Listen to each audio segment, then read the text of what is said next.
Ben Hatchett, Let's Be Real TV, sponsored by Terrace Colt. Welcome to Let's Be Real with me, Ben Hatchett. Today's guest, Anthony Roberts. Cheers, mate. What's happening, my bro? How you doing, brother? You alright? Yeah, so getting you on is quite a personal one to me because we share something. We come from the care system. Yeah, man. And I think this one, I know it's going to be a podcast, it's going to be about your story, about your journey, but I think with this one, I'm going to open up a little bit as well, which I haven't done. If you see in my pods, I haven't spoke about my experiences in the care and that. Yeah. Do you get what I'm saying? Yeah. And I think, and before you coming on and all that, it was like, I actually thinking about when having you on, it's actually brought a lot of memories back from when I was in care and that. Do you get what I'm saying? And I think, and that got me thinking about the kids in the care system that today. There's me trying to deliver this sort of message to inspire people to go and like kids in the street and all that. And I'm thinking, but that relates to the kids in the care system and that as well. But it does. Before, so for those that, obviously I know you're on a couple of pods now at the minute, but those if I haven't seen you, tell us about yourself, Anthony, man. Well, my name's Anthony Roberts. I'm originally from the Edgware Road. I had a traumatic childhood, like bad. It was a shitty upbringing, mate. Got sexually abused as a kid when I was 3 years old. After that, my behaviour just went off the rail, as you would with a 3-year-old kid. He's just lost the plot. So where did you grow up? You said. Well, before that, what happened was I got abused by the next door neighbour. He's the babysitter. He abused me. Is this in a care home? No, this was actually in my family home. This was in my mum's home. And then what happened after that? Obviously, my behaviour deteriorated as it would do, and my mum couldn't deal with me. So they said they wanted to put me in mental health facilities to try and help this little kid out, because this kid's behaviour is dangerous. Burnt my mum's house down, used to unplumb everything. I used to fucking set fires to everything. Nearly killed my mum and my sister and myself when I was only 3. How did you do that? Just fucking playing with lighters. I set fire to the curtains and then gaffing up, man. And then we got saved, luckily. But that behaviour was repetitive, you know what I'm saying? I kept doing mad shit like that. If I weren't breaking stuff up in the house, I was lighting fires, or I was unplumbing toilets, washing machines, just causing a nuisance constantly. And then my mum would take me out and I'd run off. I'd literally be gone, I just started climbing up buildings. It's another thing I used to do. My mum would be walking down the road with me, I'd see a building site and I'd run off from her and I'd scale the building site. I'm only 4 years old. And I'd be swinging off the scaffolding. Little fruitcake I was, man. But that was all that behaviour started happening as soon as the abuse. So as soon as the abuse happened, my behaviour deteriorated. My mum just generally couldn't look after me. My dad weren't on the scene because he cut his throat when I was 1. Picked me and my brother up, blood everywhere. As you can imagine, the cunt's just opened his neck up, and you know what I mean? Picked us up, gave us a big kiss and a cuddle goodbye. Love your son, and off he went. Yeah, literally. No, you never seen him since? No, I have seen him. I've seen him, but he's never been a consistent part of my life. After that, I didn't see him for a long time. I heard that he was, because what happened was, Ben, when I got abused, I went to the hospital. I told my mum. As soon as my mum come home, I told her what happened. She's obviously took me straight to hospital. The hospital said, nah, nothing. This didn't happen. So my mum saying, listen, mate, my 3-year-old son said this has happened, so this has fucking happened. And is this by the neighbour? This is by the neighbour, yeah. He was it's the maddest story as well, because this boy apparently was a rent boy, so I've been told, and he used to look after us. Now, like a babysitter. Yeah, like a babysitter, because back in the day, that's how the mums would do it. They'd leave you with your nephew or you know what I mean, and that's how it happened. So he's ended up abusing me. All of that mad shit's happened. I've gone to the hospital. The hospital said this didn't happen. My mum said I want a second opinion, basically. Went to another doctor's, another surgeon or someone seen me. They said, yeah, he has been. This has happened. So the police got involved. The police then straight away threatened my mum. Said to my mum, if anything happens to that boy, you're going to get nicked, as in my mum's going to get nicked. And they told her that she's better off to move out the area. Now, I look at it back now, I'm 36 years old now. You've got a 3-year-old boy, gets abused, doesn't get believed. Then the mother goes to the authorities. The authorities do nothing. They knew about this kid. The 3-year-old boy told them that this kid has done this. Yeah. So no 3-year-old boy lies about things like that. It's just something they don't, their mind ain't mature enough to lie about that unless that really happened, you know what I mean? So that did happen, and then I've ended up going mad, man. And my mum went to social services. Social services started undermining everything my mum did, and basically started to get their claws in to try and remove me from the home, yeah? So that went on for years, for say about 3 years. So how old you know? At this time now, when I went into care, I was 6, So but I had 3 years of going to special facilities where they would deal with traumatised young children. And then that's why when I went to these places, they would restrain me, and I'd be held in white padded rooms, like no joke, and I'd have to be restrained by many members of staff. You'd understand this because you have been in these situations, you know. So yeah, they put me in these nutty gaffs, man. Lots of violence, you know, being traumatised mentally, not sexually at this stage, but a lot of mental abuse and physical abuse, pinning kids down and stuff. So that behaviour went on for a few years, and then my mum had a battle with social services. Social services saying to her, like, it's either you give him to us or we're just going to take him. So she's then, she had no choice. She didn't know what to do. She's a young woman, she's single, she's got no man in her life, you know what I mean? My real dad is a piece of shit, yeah? So she's on her own for years. So this is real, I understand her pain, you know what I mean? I sit back now and I think about what she went through. I know what I went through, but I've dealt with that. What she went through herself, through the social services, is unforgivable, man. Especially the fact that you go to them for help, they then take your child off you, they traumatise your child whilst they're doing all of this, they then ship him off. They ship me off to a place called the Marby Bush in Oxford. And I was there. What was that? What place was this? It's all online now. It was a psychiatric hospital for, basically, it was a boarding school, but it was to deal with kids that are mentally, physically traumatised children. It's basically, I seen an article online. They called it England's No Hopers, you know. And I was there. It's fucking 5, 6 years.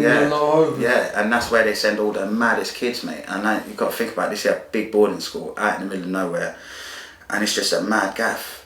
It's a bad gaff, mate. Honestly, I have some real bad memories about that place, and I've got nothing positive about that. Like, I've got the whole structure of how it is, the kids, with their mad shit there. What was it like then? Let's talk about that. It was what you remember from it. What I remember, it was a weird place. You'd get up in the morning, we was in a dormitory. There'd be like, I think it was like 20 kids in one room. So you've got a massive dormitory, and you've got like a bed here. Then you'd have a little party. I'll tell you exactly what it looks like. You know the dorms in America. You know the like prison, the military or prison, you know the prisons in America? Yeah, you see them where they're in a dormitory, you've got 150 geezers in one. Beds. Yes, it's exactly the same as that. No different. To the T, mate. Bunk bed, so you'd have a single bed, you'd have your little chest of drawers, and then you'd have a little partition wall. It's exactly the same as the big prison cells in the States. So that's the experience. That's what it was like in the sleeping facilities. And then on a day-to-day basis, it would be like you'd go to education. They had animals there. It looked visually nice. You know, when you look at the place, it looks like, oh, they've got horses, they've got a pond with ducks, they've got a fort. But that's all a big myth. You know what I'm saying? That there is just to make the place look nice. Inside the gaff, it's not nice. Like, you'd be restrained by staff. Like, you've got kids abusing kids. Like, obviously, it's a mad gaff. Like, I actually, when I sit back and I think about it now, what they did there was fuck me up more. They should just left me at home. If I'd been at home with my mum and hadn't gone to that original place, I would have been better. I would have turned out better, you know, because it's mad. You take these people from their mums and their dads and whatnot, they put them in care and they do nothing with them. Like, I didn't get no, I'm not saying I was hungry for love, but I was, you know what I mean? Everybody wants a cuddle, everyone wants to be valued, everyone wants to feel a part of something, loved and whatnot, 100%. You know? But when I was there, I just didn't feel nothing. I just felt empty. I felt alone. I felt scared. I felt abandoned by my mum. I was sitting there. I remember, this is no joke, Ben. Yeah. I remember I had a little room in this one stage. They put me in my own bedroom. Yeah. And at daytime, yeah, night time, I'd have my hands over my eyes and I'd count to 30, and I'd, please let me be home. And that's a God honest truth. Yeah. On my fucking granddad's grave. That's no joke, innit? Yeah. I got a memory. I just got a memory.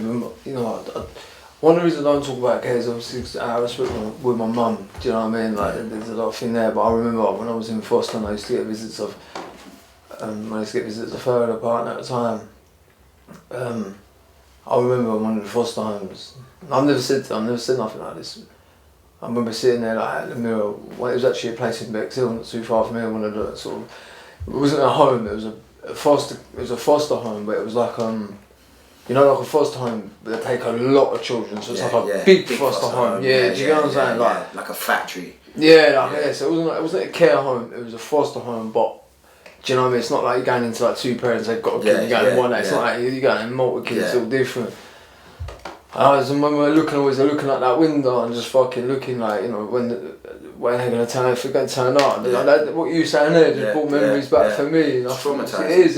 That's why I knew this was going to sort of come, like hearing the story, that I was going to get emotionally involved with this one. It's good, because this is what I think the public need to hear, these things, you know, because the thing is here, all the public have is the social services outlook on things from their perspective. With us like now, we're old enough, we're mature enough to talk about our experiences and how we felt. I remember how I felt when I left my mum. I remember when my daughter was being taken and put into care, and I remember begging my daughter, please behave. But that's another story, I'll get onto that with you. But I remember the feelings of despair. You know, I remember my mum, and another story, Ben, I was going back to boarding school. So once a month we'd go back to London, we'd go back to our mum's house. And on this particular time, they took me back to my mum's, and I was dreading the whole time. As soon as they dropped me there, I knew I was going back in a week. So the whole week I was at my mum's, I was thinking about going back. So even when I was at my mum's house, I couldn't enjoy it.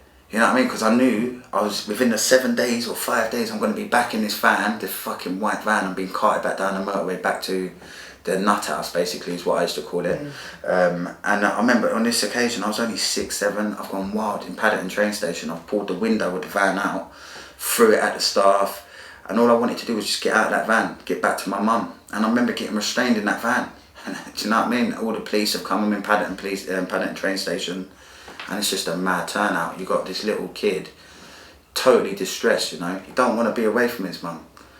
It's a sad story, man, and it's the same story for all of us. Your stories, my stories, and millions of other people out there have gone through the same shit that we have, man. And it's time that us lot put our voices together, so people got to listen to this. It is, and it's the same as well. I think what else I think we get into as well, like, is in the mental health services now. It's its own world. It is like back in the day in foster homes and their care homes. They are very closed off. Yeah.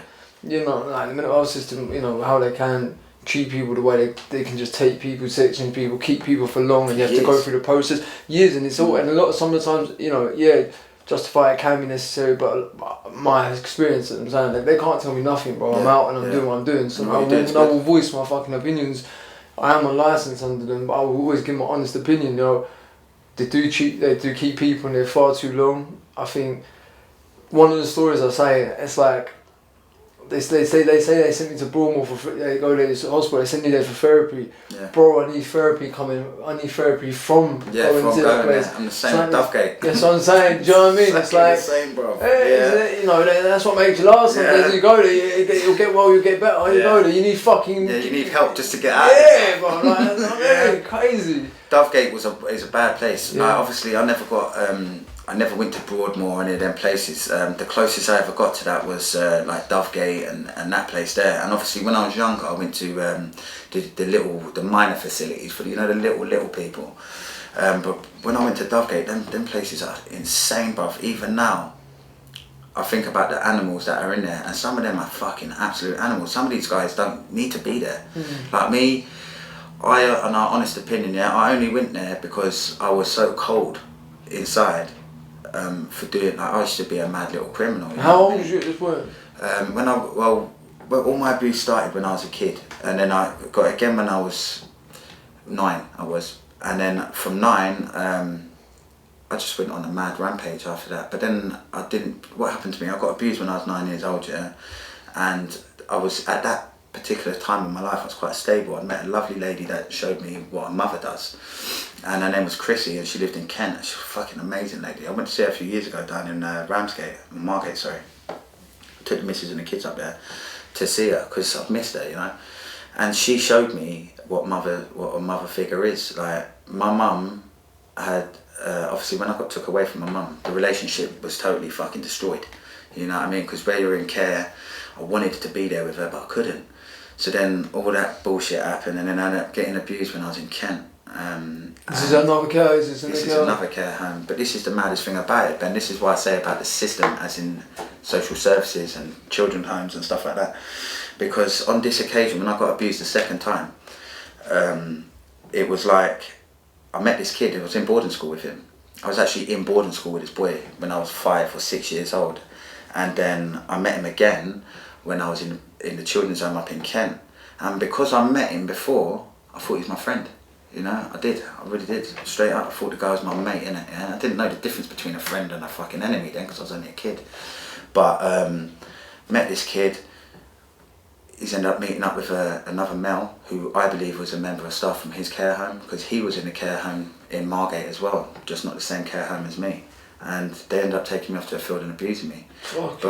Because of that, because the whole situation was like, the reason because I went and met him, the guilt I had carried in myself, I never told no one, and this is no joke, bruv, I never told anyone up until I went to Dovegate prison. When I went to Dovegate prison, when I got my 12-year sentence, that was when I was like, I need to change now. And what brought the change on was my victim's impact statement. And that is what made me completely evaluate all my crime. Because obviously I went to jail. Anyway, what was the 12-year sentence for? Oh, it was for robberies. Yeah, it was for robberies. It was a robbery on a Travelodge hotel. I got nicked for a robbery on a chick as well. But I'll explain that to you. It wasn't just we targeted a chick that day. Basically, I'll tell you how the police explain it. Yeah, because then it's just better that way. The police have said we've turned up. We're waiting in Cheshunt in Hertfordshire at big Tesco's. There's a load of cash machines lined up, yeah? And the police said that we were going to rob them cash machines. I'm not going to argue with them. I'm just going to go with what they say, yeah? But things didn't turn up, yeah? So I've ended up being spoken to one of my pals. He's like, listen, I know where there's a property developer. They've got a lot of stuff in their safe, a lot of jewellery. Obviously, they've got a lot of money, big earrings and all that stuff. So that's now not going on. So we're going to go and do this now. And that's exactly what it was. It was, we weren't particularly, we've got morals, innit? We have got morals, I've got morals. I don't like chicks getting robbed and all that shit. It's just a muggy turnout, yeah? But at that particular day, and at that particular time in my life, I was living at hotels. I'd broken up with my baby mother, my whole mess, my life was a mess, innit, you know? So the only thing I could do to technically make me feel better was to commit crime, get money and stuff like that. Because money always, I don't know, for some reason in my life I used to always throw money at everything, because that way it made me feel better. Stupid way of thinking. Escapism. That's right, you know, and doing crime and all that, and it's another way of asserting control over your life again, which I only didn't find. I only found that out until I started doing the therapy and understanding my own path 20 odd years ago. So. Did you explain in Robbery? Yeah, that's it. Completely forgot, didn't I? Yeah. So we've gone to do this robbery. I've got told all the stuff's in the safe. I've got told there's 2 people in the house. The husband might be there. The wife might be there. But the only way to get these people is when they pull up outside their house. So I was like, okay, fine.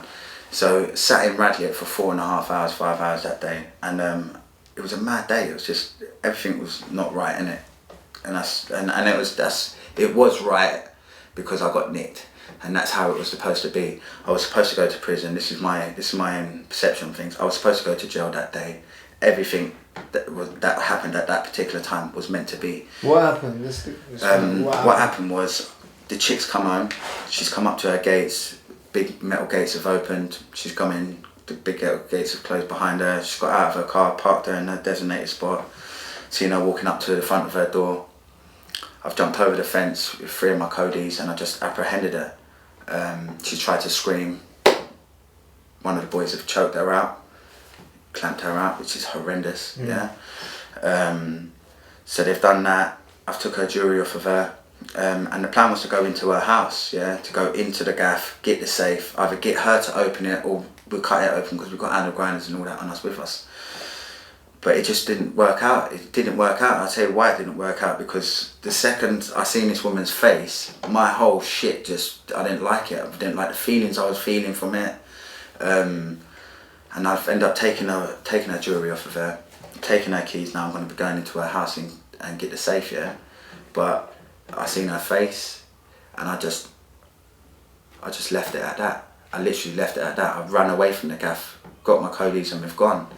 But little did we know, we had absolutely surrounded by armed police at this stage. Yeah? We had fucking Scotland Yard's finest on us at this time. There were a unit called SED7 out of Scotland Yard, and they were literally everywhere. How was they there? Why was they there so quick? Because they were watching us. Oh, they didn't catch us on the spot. I'll tell you what happened. Because they were watching us. They were watching us for a long time. I was following them at times, like, because all this crime life turned into banter. Yeah, it just went off key, bruv. So on this particular robbery, we've robbed a chick. Felt disgusted by it. It just didn't feel right. I just didn't like it. You know, left the building, run away from the building, jumped in my car with my other two boys, drove around the corner. The two boys jumped out of their car. I've stayed in my car. Now we're off. Now we're going from Radlett, Hertfordshire, back to London. Obviously, we've got diamond earrings, so we're going to get rid of these things, you know. So we've gone back. We all link up, get into each other. We get all into one car and we get into Golders Green. And I'm sitting now behind the passenger seat, yeah. Next thing, fucking armed police have crashed into the left side, the right side first. Then the armed police have crashed into the left side, just skidded up in front. All the windows have come through in the car. Everyone's getting battered. Handguns are there, fucking big old guns, machine guns, whatever you fucking call them.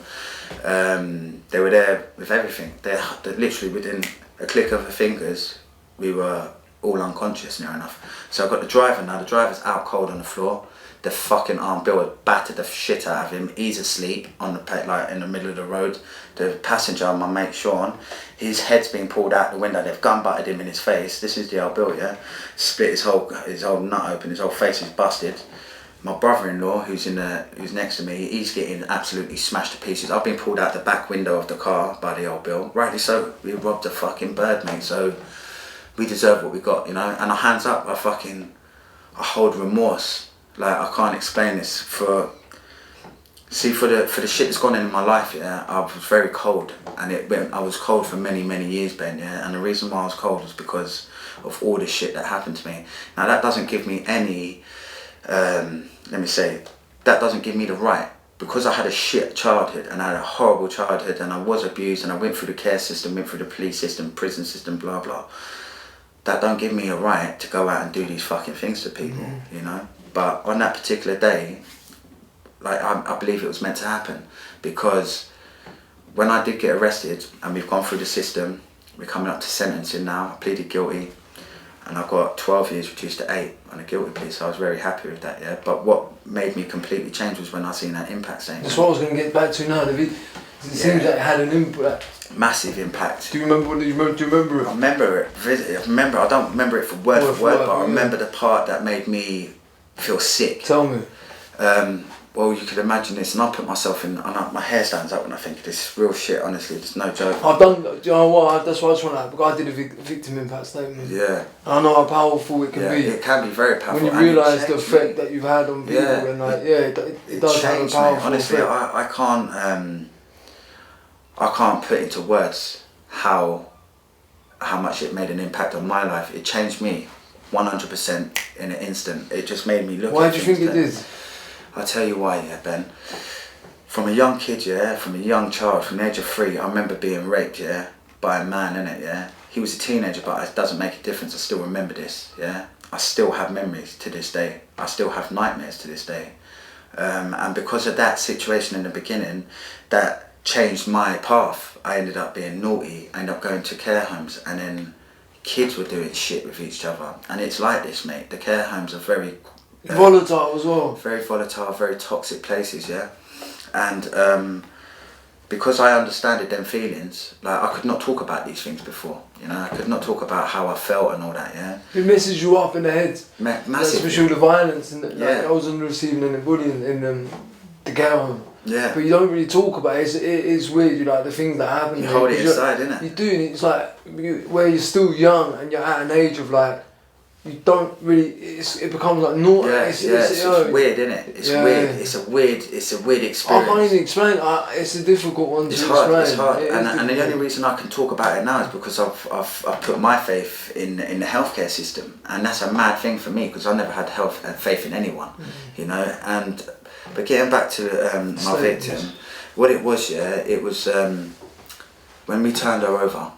Now bear in mind she's been choked out, put to sleep, Thankfully she didn't go to sleep, but she got turned over nevertheless to have her jewellery removed off her, watches, rings, necklace, earrings, all of that stuff, and in her impact statement she turned around and she said, when they turned me over, I thought I was going to be abused. She didn't say them words, but I'm going to say them words because I can't say the words that she said.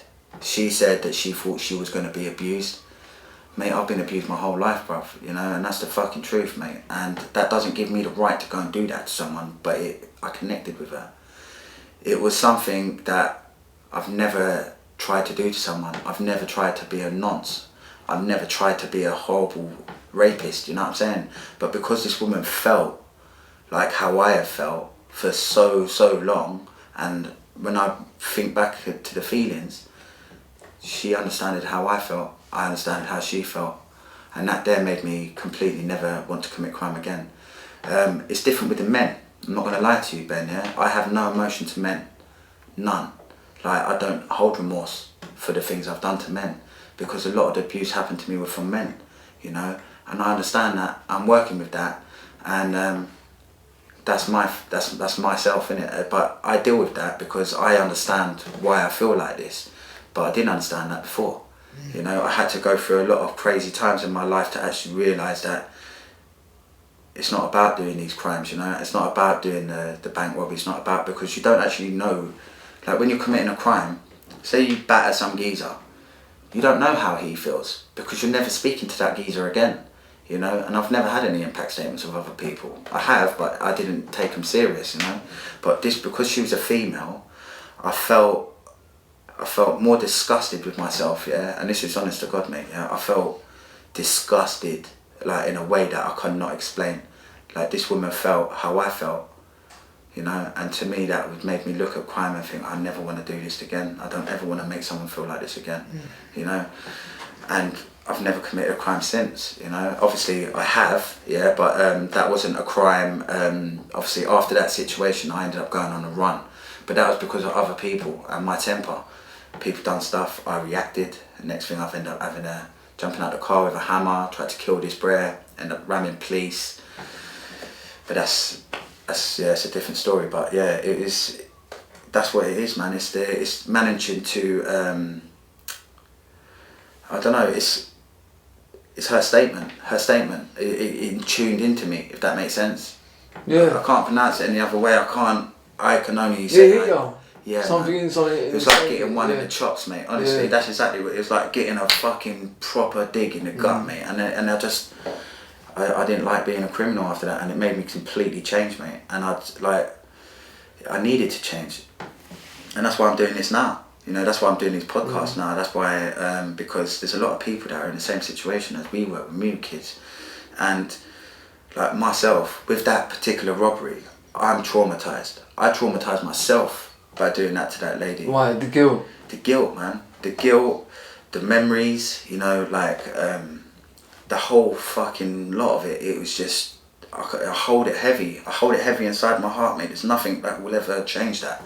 You know, so... There's things we can't do. That's one of the reasons I want to get you on as well, because I like, you know, there's people out there who have done crimes and all this, and we can't take back the things we've done, bro. Do you know what I mean? We've done the thing, you know, we've done things, and we can't take it back. And like, you know, if you see me talk, I talk about the ripple effect. Yeah. The one action and how it is, it's a big thing, and you know, and I think by like, we've both put negative ripple effects out there. It's an effect. I know that I've read some of the statements I've done on people, and it ain't nice. It ain't. When I was in my therapy and I learned about ripple effect, I learned about empathy, and I learned, you know, I started associating the people that I've hurt in the past with people that I cared about, and I started associating that, and it's deep, and it is deep, and it affects you. I struggled my psychologist Jennifer Kilcorn, when I sort of like start associating the people, the violence that I put out there to people, and I start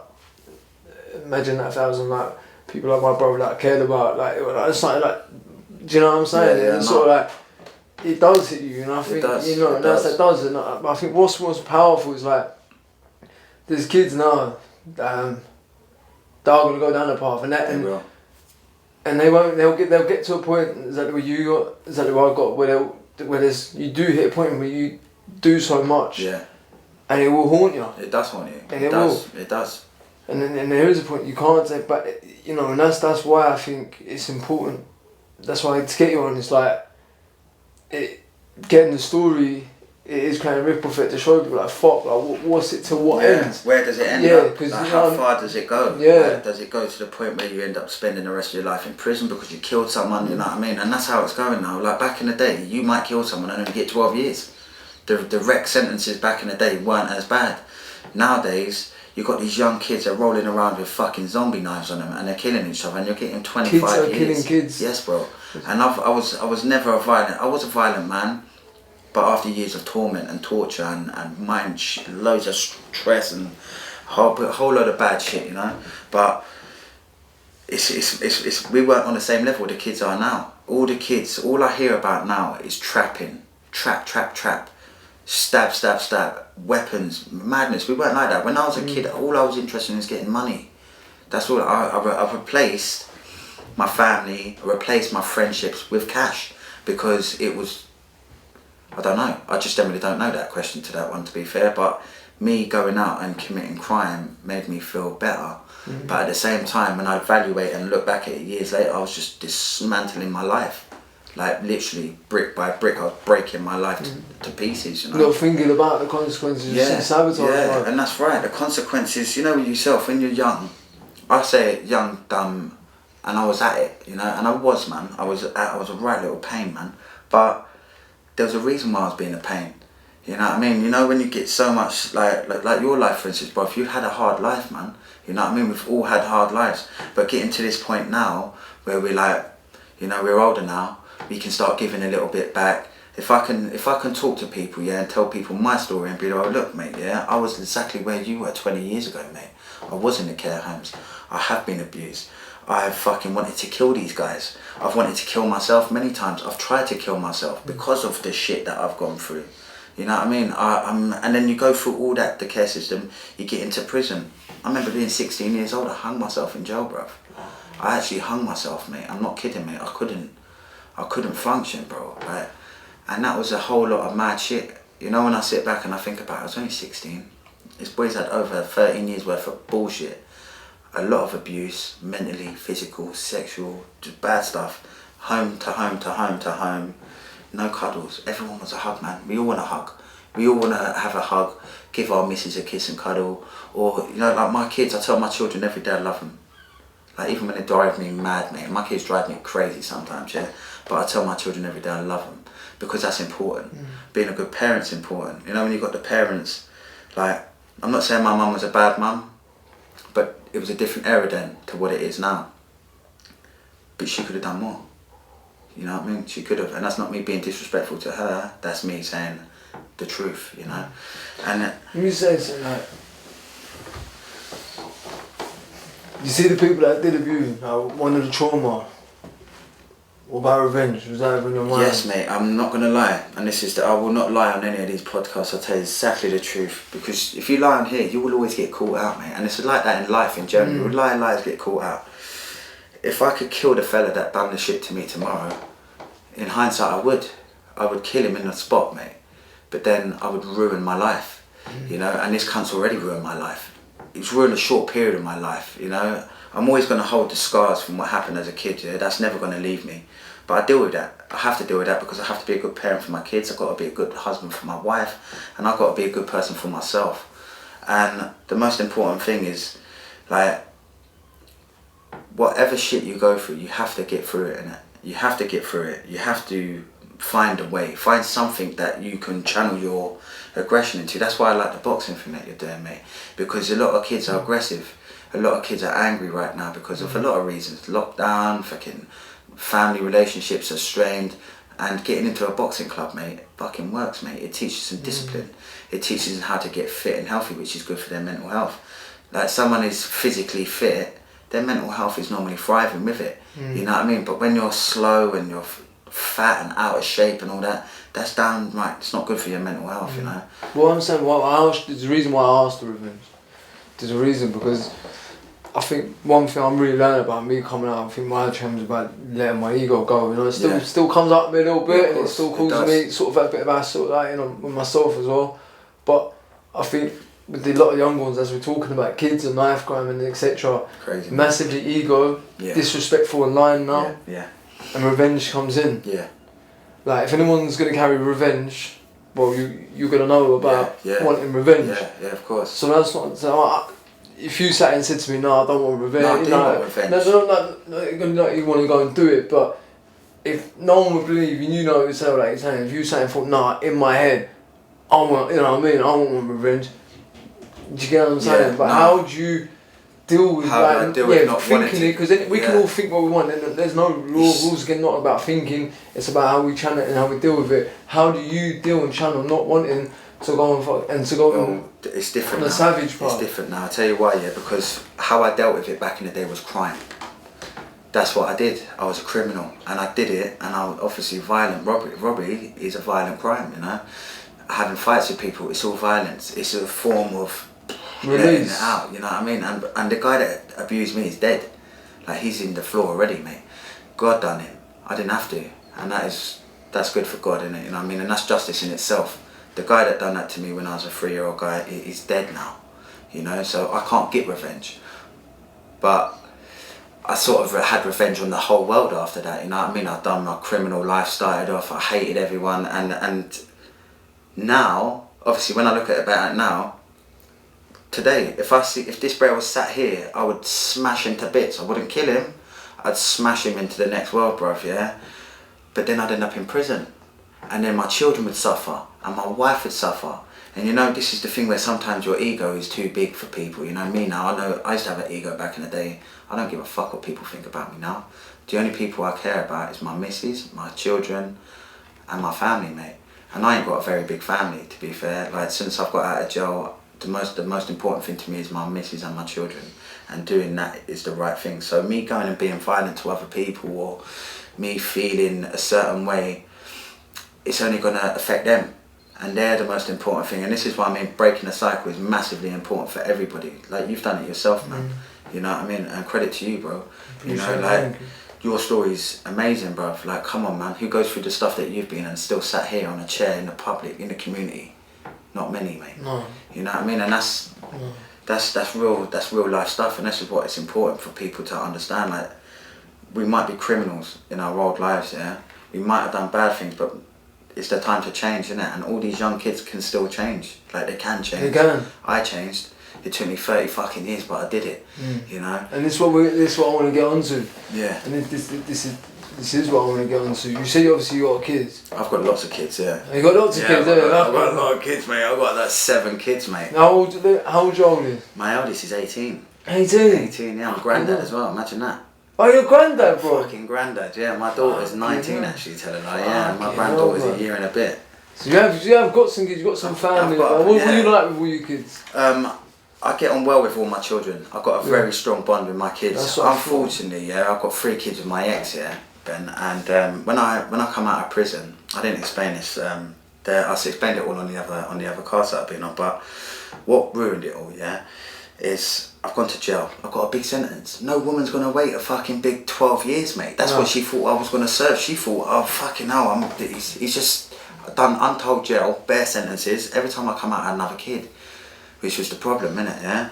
So I've come out, had another kid, come out, had another kid, come out, had another kid, and it was like that, very repetitive, yeah. And then I ended up getting my big sentence, 12 years. Got it reduced to 8. That's the biggest sentence I ever had, yeah. To me, that was big. It was a big sentence, man. So anyway, I've gone to jail, and my missus left me. Rightly fucking so. Who's gonna wait all them years? Some birds do, not many, innit?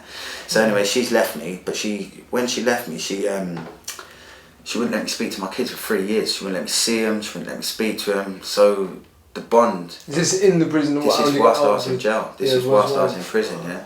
So my head was fried, innit?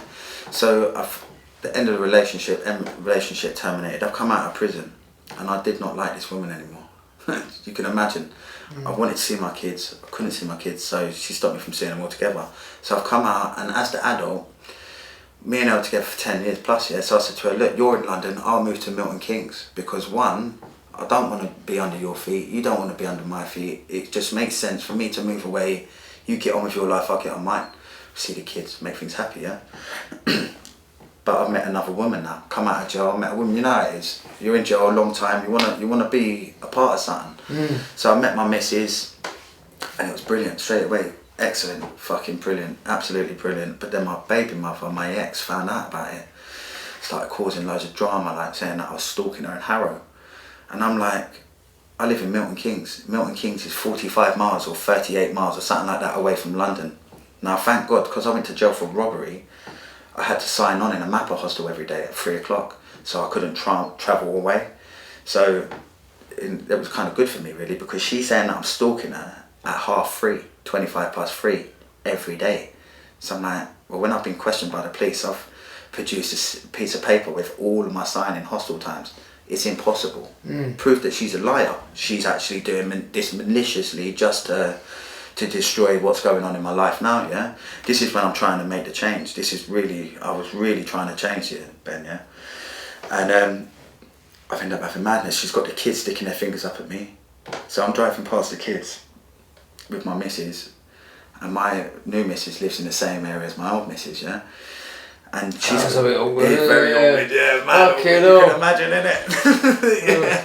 Mate, honest to God, it was fucking awkward, bro. But she's like vicious, yeah? She's got the kids sticking their fingers up at me. So I'm driving past my kids, and I'm trying to wave at them. Bear in mind, I've got an injunction in place now, so I can't even stop to say hello. I've not seen my kids in 3 years, man. So my head is upset, yeah? So, yes, they've got this kid, but I'm not reacting to it, yeah? Not reacting. Anyway, we go to the school run, drop the kids off at school. Next thing, the kids have come out of school and they're like, my ex-missus's friends' kids are starting on my missus's kids, yeah? So I'm like, this ain't happening. We're adults, we'll deal with this in an adult way, yeah? So anyway, because I've been a criminal my whole life, and I'm from the Harrow Road area, Edgware Road, Kilburn, all that area, I'm known. People know me, yeah? And they know my name. So this chick's obviously best mates with my ex. I've got out the car to confront her about her kids talking and being abusive to my partner's kids, yeah? So they've done that. I've tried to be assertive. Honestly, I've tried, because when I've got a bad temper, yeah, I've tried to be humble with her. I tried to speak to her in a nice sort of a assertive, aggressive sort of way, yeah. I was pissed off because what was going on with the kids, and I just wanted to have it out with this bird and tell her, stop your fucking kids from being horrible to these girls' kids, yeah. She started running her mouth to me. Now, I don't like hitting chicks, innit? I don't like beating up birds and all that, so I just told her to shut her mouth. I said, listen, wind your fucking neck in or I'll smash your fella up. I don't know why I said that, but it just come out because I was angry, yeah? So anyway, I've left the school, got in the car with the kids, gone home. Now, I'm an obsessive thinker, mate. I think about a lot of things, innit, yeah? And from the second that happened till Monday morning, I'm thinking about this guy. Now I'm thinking about, right, I need to make sure that I am on point, because my life has been violence throughout my whole life, you can understand. You know what, yeah, so we know what so our mind is programmed. You're thinking, right, if it's the other way around, I'm going to be targeted, if he's just threatening like that, I'm going to be getting for him. Exactly, so I'm like, right, I need to make sure that everyone's safe now, including myself, yeah, so I'm thinking, right, I'm going to kill him. That's what I'm going to do, I'm going to kill this bro outside the school, yeah. So that's the plan in my head. If he turns up and he's aggressive, he's fucking getting it, yeah. So I end up getting in my car, go do the school run. My missus is driving, thank God. Yeah, the guy walks out in front of the car. He's got his hands down his trousers. Now straight away, I thought he had a weapon. My missus is a cool-headed woman. You know what I mean? She's driving around him. Now if that had been me driving, he would have died there and then. That would have been him dead, 100%. I would have killed him in the car. I'd have dropped the kids off to school after I'd killed this guy, and that's exactly what would have happened. And then dropped the kids off at school, and I'm coming back. Now I get in the driver's seat. Now I've got, like, prior to me doing the school run, I'm making choices. What weapon do I want to use on this guy? So I've got a big kitchen knife, a big fucking kitchen knife. So I've got like 12-inch blade, a big fucking knife, man. And I'm so glad that I chose not to bring that. because he'd be dead and I'd be doing a big life sentence now for killing him with that knife. But I decided to bring the hammer. So, drop the kids off at school, I'll get in the driver's seat now and I'm driving down the road and I seen him on the pavement, so I try to run him over, yeah. Now I'm in the car, I'm going to get him because one, I feel embarrassed, yeah. This is what it is, this is why a lot of kids get angry and act, yeah, because they don't talk, yeah, for starters, yeah. But I felt embarrassed. Ego. My ego got the better of me, yeah. And that's the fucking truth, man. If I'm totally honest with you, it's about the ego. And you felt embarrassed, and I felt embarrassed. You know what I mean? I felt embarrassed by this, and I felt like this bread needs to go now, yeah. So that's why I tried to run him over with the car. My missus, being on point, she's pulled the handbrake up because I was going to kill him, and I would have. 100% I would have fucking murdered him that day, and that would have been really bad because he would have lost his life, I would have lost my life, my kids would have lost their fucking father, his kids would have lost their father, the ripple effect is massive, like overwhelming, and it don't stop at just one little thing, it boom, boom, boom, boom, and boom, even boom, to boom. people and things that we don't see, that Exactly. we don't, do you get what I'm saying? Exactly like, that, and that's exactly what I mean, and that's, the ripple effect is perfect, it's absolutely perfect, because that is exactly, I'm so glad that didn't happen that day, you know what I mean, but I've jumped out of the car, picked up the hammer, and now I'm going to fucking do him with the hammer, yeah? So I've gone at him with the hammer. But this is all coordinated, yeah? These people have done this in such a way, they know I'm a violent, volatile guy, and I'll switch, yeah? So they've done this knowing that I'm going to fucking switch, yeah? So that's why, as soon as I've got out of the car and gone for him, she's on the phone to the police. I've still got 3.5 year licence left from my 8-year sentence, well, really 12 reduced to 8. So yeah, I'm sitting there now. And it's gone off, I've gone for him for the hammer, that's it. We know we're going back to prison now, yeah? So anyway, I get nicked, I go to Colindale police station. The guy's name, yeah? I won't say his real name because that will get you guys in trouble, yeah? But the guy's name, we'll just use my name for instance, yeah? Say this guy's name's Anthony Roberts. Right, my name's Anthony Roberts, Ben. You hit me with a hammer. I then sign a statement saying my name's Charles. My name's Anthony Roberts, mate, yeah? So I cannot sign a statement under someone else's name. So this is where we're at now. I spoke to my solicitor, I'm in an interview, yeah? Okay, this is strange, I haven't heard of one like this before. Yeah, no, this is real talk, I've got the stuff I'll show you. No, not strange, I don't disapprove, yeah? I just haven't... It's a very strange one. Yeah, I just haven't heard, I haven't heard that. Yeah. Why would you explain? Cause baffled me, bro, totally baffled me, yeah? Because my solicitor's my mate, he's my good friend, Sam Yaski from Waterford and Co, yeah, that is my boy, yeah? And he's a brilliant solicitor. So he's come and we're in the interview and I'm saying, Sam, bruv, this ain't the guy's name. He's like, listen, bruv, that is, you ever heard of pseudonym? Pseudonym. You know what I'm talking about now? You know what an informer name is? You're very handy as well, Jamie. Very handy, always seems to know. It's in the realm of informer and stuff like that sort of thing, yeah? Right. And this is what my brief told me, yeah? So I'm like, fuck, I'm going to bust case. This is what's in my head. I'm going to bust case. Yeah. That's what in my head I'm thinking. Is it like a nicking or something? It's saying like the wrong bit of date information, so it couldn't cause technicality. So I'm thinking, right, let's get him in court, because as soon as I get him in court, my solicitor's going to turn around and say, what's your fucking name, mate? You know what I mean? And that ain't your name. Because you go on Facebook, yeah, you'll fucking see his name. You know what I'm saying? So anyway, we now know that this case is like, it's a bit weird. Different. Yeah? It's different. It's a dodgy one, yeah? So I've had a mad list, all this shit happened in this short space of time, yeah? So I've had a fight with this guy with the fucking hammer and all that. I've been nicked, I've been given bail, Ben.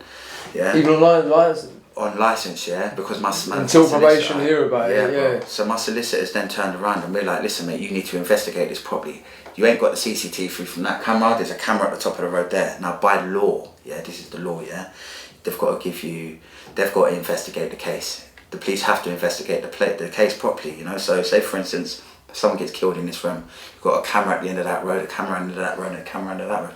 They need to check all of them cameras before they can make a decision about you. You know what I'm saying? So they had to bail me. So I got bail, yeah? So I got bail and I went on a run. Yeah, because you knew you was going to get recalled. Yeah, exactly. So as soon as you get arrested, you're on licence, you're going to get straight back to prison. And I'm not talking about 3 weeks, I'm talking about 3.5 years licence I've got, yeah? Plus, my baby's due. My missus is heavily pregnant. I'm going to have my daughter is going to be born in a matter of weeks, mate. So I'm thinking, fuck, I'm going to jail. My brother bit me off a couple of weeks before that, and then got me nicked for that as well. Blackmailed me on that. This is mad. The life has been crazy, Ben. Yeah. So, talking about these guys anyway, so I've got on the run, and I'm on the run now, and you know yourself, mate, you're going back to prison, there's no ifs and buts, you're not going to court, you ain't getting no bail hearings, you're going straight to jail, and that's where you're going to remain until the end of your licence. Yeah? And my licence didn't run out until 2020 at that stage. I think it was 2019 my licence ran out. And I've got all these other cases, yeah, assaulting guys with hammers, affray and all of this, yeah. So my mind's blown now. I'm thinking, right, the most important thing to me is like, my baby's going to be due here, stay out for Christmas with my little daughter, stay out with my daughter, and try and get some money together so when I do go to jail, that my missus is going to be okay, yeah. So I go on a run, and I can only be let me say this properly, I didn't want to get in trouble, I didn't want to cause any more violence, I didn't want to do any more robberies, but I needed to live, and I never committed any robberies ever. I didn't do anything like that again because I know the impact. You understand the impact from my impact statement on my last victim that made me feel the change, yeah?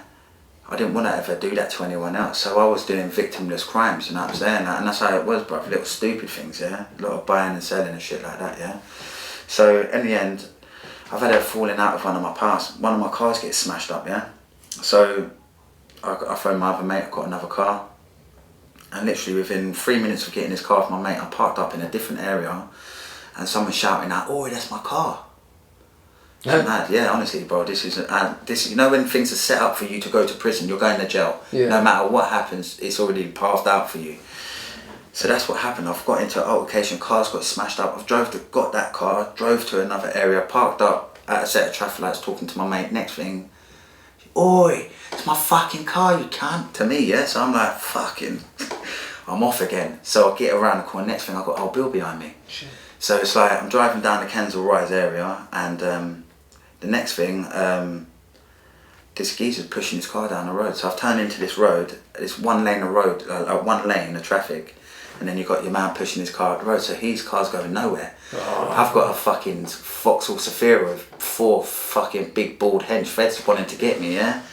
So I've just started ramming cars out of the way. So I smashed into the car in front, I've tried to push that car that he was pushing, I've tried to push him up the road. Next thing, a fucking police van's pulled up here in front of me, and I had nowhere to go. But because I didn't think, you know when you're panicking, you know my desire to stay out was more important than anything else, yeah?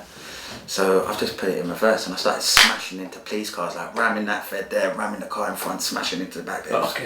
It was mad. And then it's like GTA, bro. That's exactly what it was like, bro. That's exactly what it was like, bro. And then next thing, they've done all the windows, I've been battered, I got nicked for attempted murder on the Old Bill, yeah? This is where it got so mad. This is how I know this guy was a proper police informant, yeah? But this is where the story gets all weird, innit? So I get arrested. I'm wanted for a whole load of shit in it, yeah, in the Wembley area.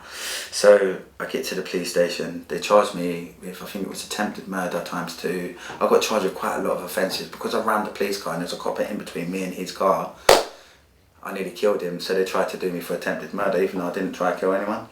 So that happens, I get to court. Now, my whole thing about this, like the reason why I'm in this courtroom now and the reason why I was involved in that police chase and in that stolen car was because of this guy.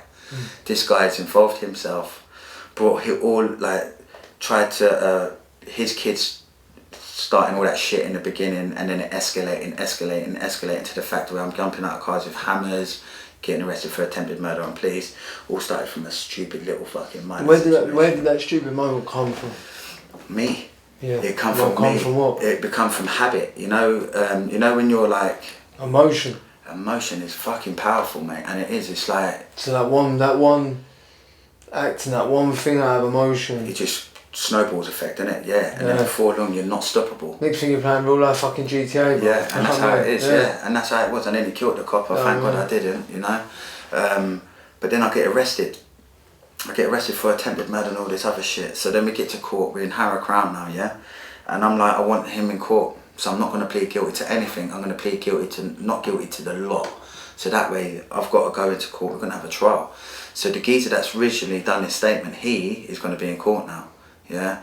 So I can get my this is how I was. I'm not like that now. Don't stand for that shit no more. Would never be in that situation again. But at that particular time, I wanted him in court because I wanted my mates to see him. Yeah, and that's the truth, Ben. Yeah, at that time in my life, 30 years I've been struggling for a family. 30 years, all I wanted was a mum. I wanted a dad. I wanted to be a part of something. Worth being a part of, yeah? And because I went into care, I didn't know how to be a father, so I messed up. My daughter went to care. She's like, you know what I'm saying? My first child went into care system. Now be real, bro, be real, because we both come from the care. I ain't got any kids. Boy, how that make you feel like, bro? Horrible, bruv. Look, I'll tell you straight, I'm not gonna cry here, innit, yeah? But it's there, innit? Like, don't ever get it twisted, bruv. I'll be real, innit, yeah? My daughter, when she was going into care, innit, yeah? The social services got their fingers into her, yeah? And they weren't letting her go, yeah? And because of my criminal past, yeah? And my, all my care records, I was never gonna be able to get the chance to even take her, yeah? So I remember she was going into care, and I remember getting her I was with her mum this time, yeah. I wasn't with her mum as in relationship, but I've gone down to the park with my daughter and I begged her, please Jess, please behave. Please behave, man. And they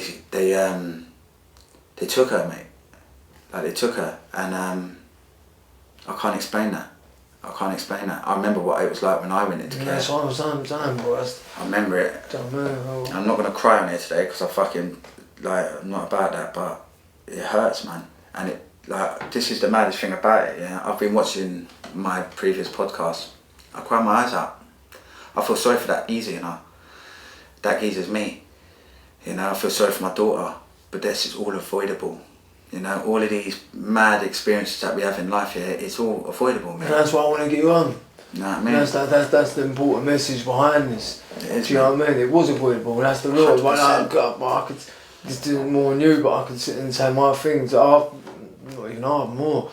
It can be avoidable. Yeah, easy. Yeah. Do you know what I mean? And that's why I think the value of the podcast, that's why I think the important message is about promoting that. It's saying, like, if you want to act out these emotions, you want to create it, look at what something from that one decision can ruin your life, man. And a lot of other people's as well. And it doesn't just stop with us. It's like when we get abused, this is the maddest thing about it, yeah? I was watching something on the telly yesterday on YouTube. Another guy was speaking about child abuse and stuff like that, and it just rung true what he said, man. He says, these nasty people, they abuse these kids, yeah? And then these kids grow up and they're damaged. And they're not good parents because they don't know how to be good parents, because they're emotional, on an emotional level, their head is screwed because of what's happened. And if it's repetitive and these things happen continuously to these people, it fucks them up even more. So then they are then in the care system with a totally fucked up mind. They don't learn nothing. They come out of care, they have kids, the kids go into care. Then the kids end up growing up and going into prison. And it is like a fucking business. And this is what I said to another one of the geezers. The social services is a business, and their business is kids. Yeah, and I mean this, yeah, because in my experience, I can't talk for anyone else, but I can only talk from my own experiences and how I felt in my life. I got took as a young child. I was not worked on. I wasn't allowed to blossom into a happy, educated child. I was not allowed to blossom. I went to mental places and was abused dramatically and badly, man. Not all nonsense, not all sex offences, but a lot of it was mental abuse, and there was quite a bit of sexual abuse in there. But then I've come out of the care system, yeah, and I didn't know how to be a parent. I'm having relationships with lots of girls, I'm sleeping around, you know what I mean? My baby mum gets pregnant, I didn't even know that she was pregnant, you know what I mean? And that's the mad thing about it. I've gone to prison, I've come out of prison, and she's like, you got a kid. I didn't know how to fucking be a kid, I didn't know how to be a dad, I didn't know how to look after a child, look after myself. I've just had over 10 years in the care system. I've come out of the care system, gone straight into the prison system. So it's like this kid is totally clueless, you know what I mean? And then it's the same effect again, because now, thank God my daughter has got me. She's got her other family there, and she will not make the same mistakes as I did, because I've made all the mistakes for her. You know what I mean? I made the mistake when I wasn't able to stop her from going into care, but now she's got her own daughter and she's a big woman and everything. She will not make the same mistakes, and that way it goes back to breaking the cycle, you know. And it's important, because being a mother, being a father, if you don't do your job properly, you're mentally damaging your child. Your kid's going to grow up and it's not going to be a fully functioning adult where it's good at relationships, because all these things you need practice with, like relationships, are not easy. No. You got to give, you got to take, you got to compromise. These are normal things within a relationship. These things I'm struggling with myself. Like people think, you know, like people think I'm falling into and smashed it. Like I'm still struggling myself. You think I was away for a decade, you know, 2.5 years before that. So 12.5 years I've been away. Big Like, time. I'm 31. Big time. I haven't had a serious adult relationship. I come out, I did, you know, it didn't work out. I'm still struggling. I mean, like I'm saying, that's why one thing you're saying about me. Do you know how many times I've actually last week I asked 3 times in one day, and one was by my family, like my cousin's girlfriend. And I'm gonna give her a shout out because you're always saying on podcasts, Nikita, you finally got your shout out. She asked me, it was in the back of the car, and she said to me, and I got asked twice this today, and then Nikita said it as well, and she was like, do you want kids, man?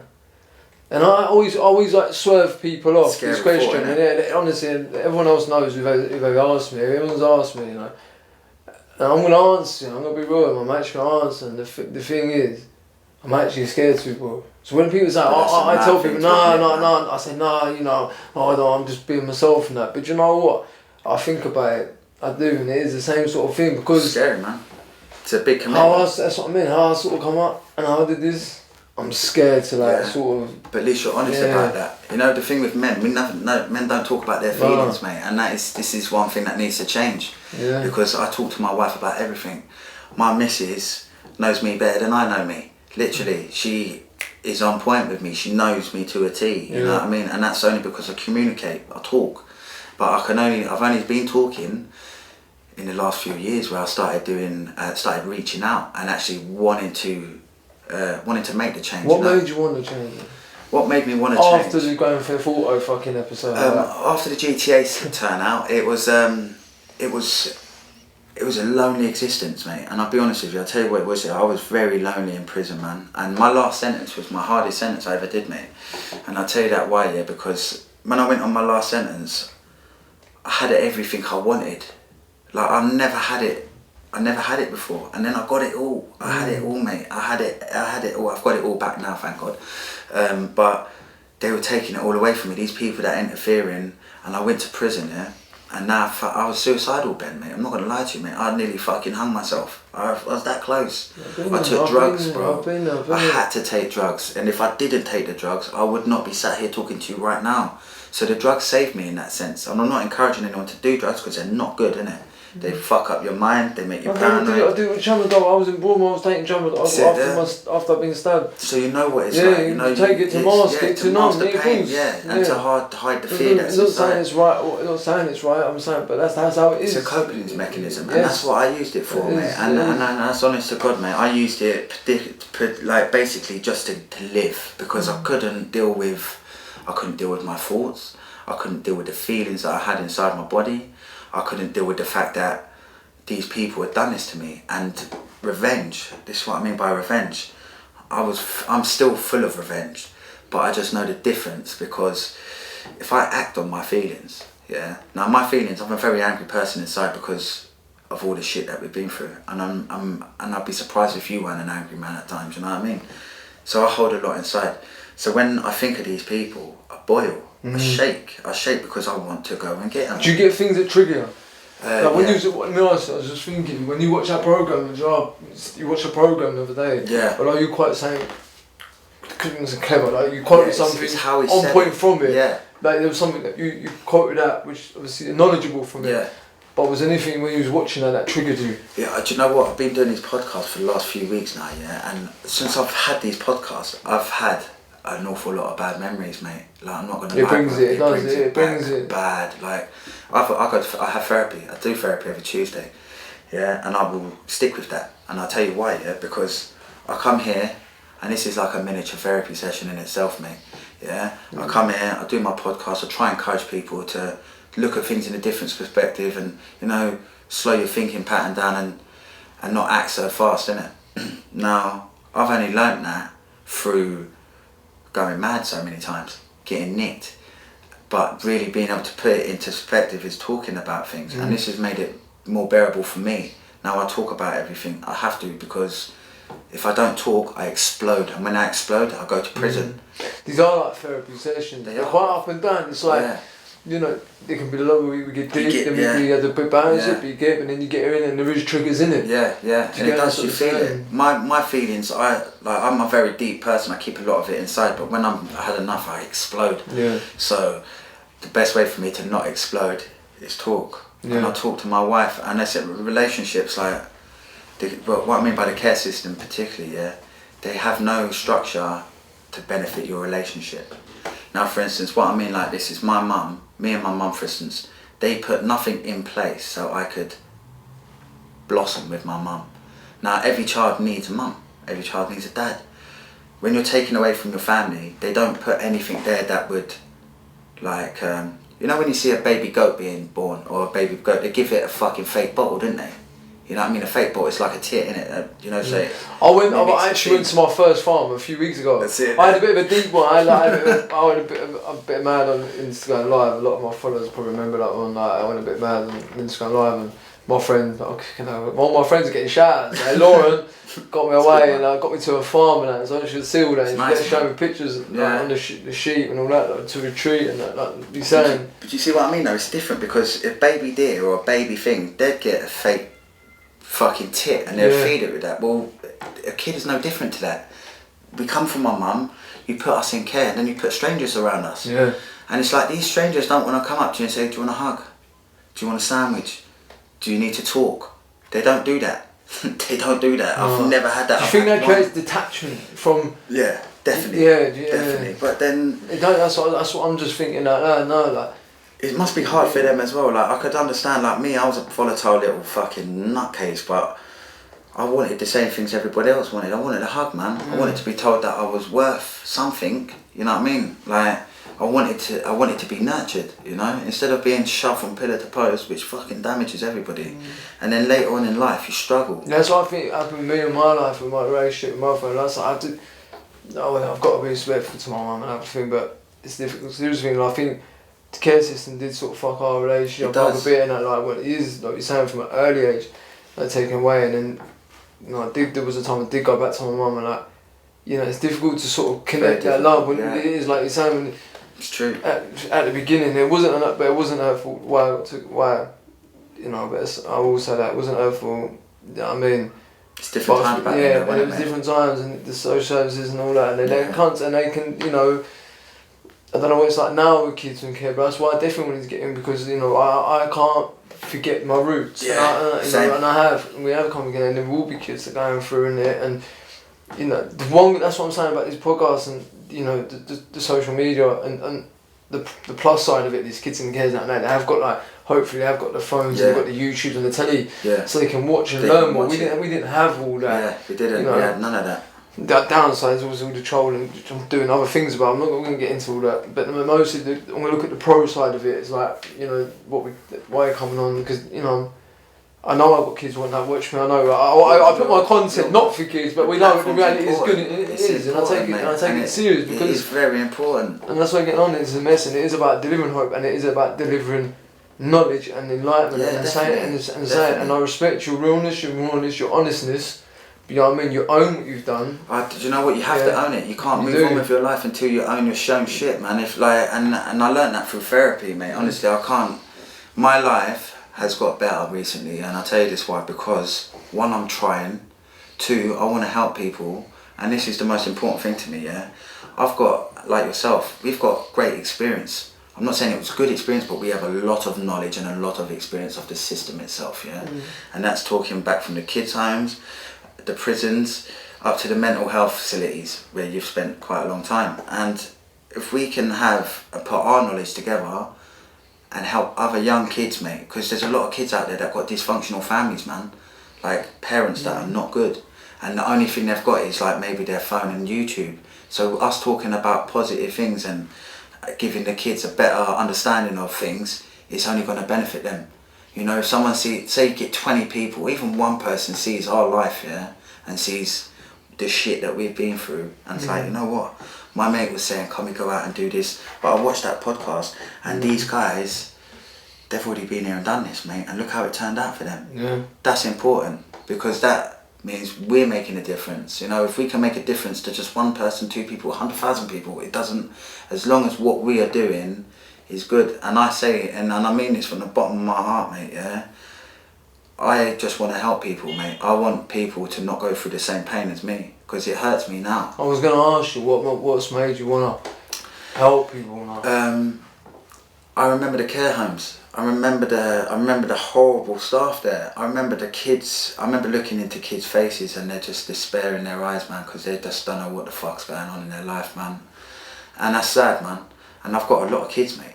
I've got like... You got grandkids now, bro. Granddad as well, bro. So, plus I've got like 7 kids of my own, you know what I mean? So I'm like fucking... I've got a lot of experience, plus I've been in bare care homes. I've been through the fucking prison system. I've got good knowledge of this thing.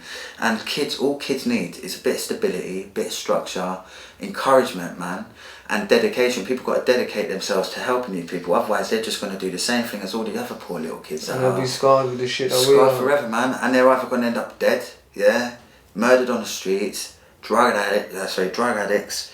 And it's a world of pain, you know. So trying to be positive about things and steer the kids in the right direction. That's why I want to go and I'm in talks working with a youth centre in Harrow. Tell us about the future. What is the future? The future for me is positive. Honestly, mate, I can only see positive things coming from it. I'm in talks at the minute to go and work with some great people from a charity in Harrow called Ignite Trust. Now Ignite Trust, they've got I believe they've got a whole team of people working there. But what they do have is they have a lot of support networks. They have a lot of activities. They have boxing facilities there. They've got members of staff there. So if kids are struggling, they can come and speak to these people. That's and these amazing. People can help them. They can help guide them through their dramas. Like I said a minute ago, a lot of homes are not happy homes, you know. And some of these kids, they need to have things in place. So if their mum and dad are abusers, because this happens, this is the real world. You get mums that are good. You get dads that are good, you get parents that are shit, you know what I'm saying? And for the kids that have got these shit parents, if they've got these places, or people like me and you and other guys, Marvin and all them like that are shouting out, go to this place, go to that place, here's the information, like try and help these young people, then they're not going to do what we did. So therefore, if you can change like the way I see it, yeah, my generation people, yeah, all of my mates, we're all criminals, man. We've all spent years in prison. A lot of my friends are dead. Not so long ago, my friend got shot 9 times, like less than a year ago. It fucking broke my heart, mate. I seen it on the TV. I seen it on telly. I was gobsmacked, mate. Less than 2 months ago, my other friend just got a big bird for murdering someone else. And it's like, this reassures my mind. Seeing them still cracking on and doing the things that I may have been involved in back in the day, and now being on this path, and I see all the negativity, it just reassures me that I'm doing the right thing, talking about things, trying to encourage people to do the right thing, staying away from crime, staying away from drugs. I'm not a hypocrite, innit? I've taken loads of drugs. I've done loads of crime, but that was back then. Now it's a different time, you know, talking to people, encouraging people, helping people, doing what you're doing is amazing as well. Exactly, bro, that's something I'm not a hypocrite. I saw Annie, it was... Jamie knows, I was going to ask Jamie knows everything. What's Hannibal Lecter, the actor? Anthony Hopkins. So he knows everything, bro.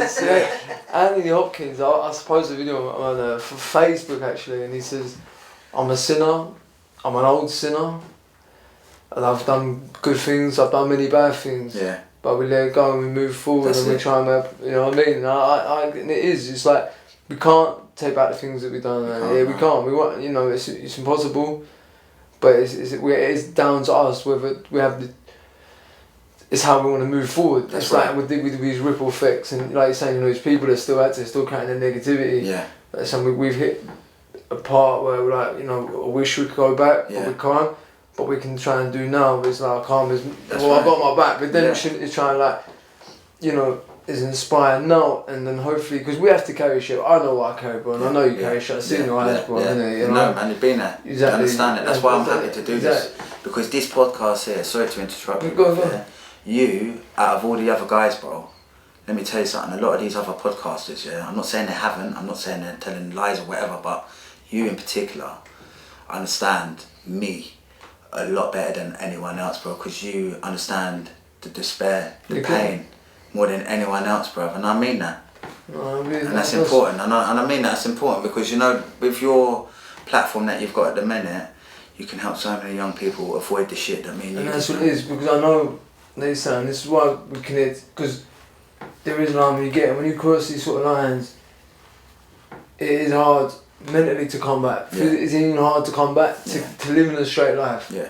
You know, I'm sort of saying, that's what I'm trying to, these people now, you know, it's like this table is ripple for them, trying to hit it now before they get to that bit when they create that one moment where they go fucking GTA. You got what I'm saying? And that's how it ends. And it's probably fucking easier for kids to go that mad sort of style now because they're watching it again.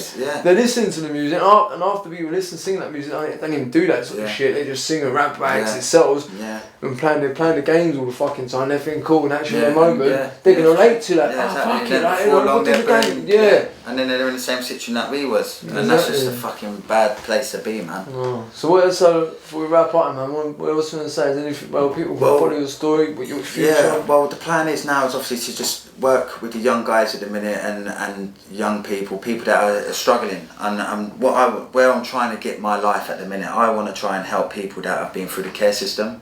I want to help people that that are struggling in their life, man.